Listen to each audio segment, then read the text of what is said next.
मग सकाळी उठून आंघोळ वगैरे करून घेतलो आणि गेलो गावात. गावात गेल्यावर अली भाई आला होता आपला वडापाव घ्यायला. मग आम्हाला काय सांगतोय म्हणलं तर आम्हाला काय सांगणार आहे येऊ. मग काय पाहुणे पण आले कारण आपल्याला आज जायचं होतं लग्नाला म्हणून एवढं नटून थटून आलो होतो गावात. मग काय निघालो लग्नाला. मग जाताना काय म्हणला काय फोटो काढायचं म्हणलं. फोटो काढायचं म्हणलं आता स्पॉट हुडकायला लागतंय म्हणल्यावर गेलो देवळापाशी. आपला एकच स्पॉट असतोय.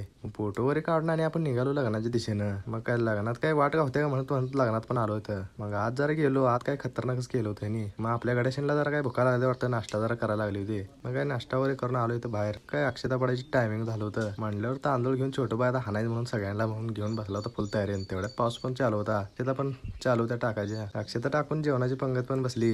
जेवण वगैरे करून आलो हात धुवायला. हात धुवून मग घरला जायचं नियोजन धरलं. मग निघालो मेन छोटू घरला. मग वाटत आणि पाऊस आणि चालू होता. पडू दे म्हणलं आता काय मक्काला आमच्या पाणी लय कमी पडायला ते म्हणल्यावर जरा आनंद झाला आहे. मग गेलो तिथं भाऊन आणि काका थांबले होते. मग त्यांना बोलणं वगैरे आपण निघालो घराकडे. तुम्ही पण लाईक आणि फॉलो तेवढं करून घ्या मित्रांनो. असंच नवीन नवीन ब्लॉग येत राहतील.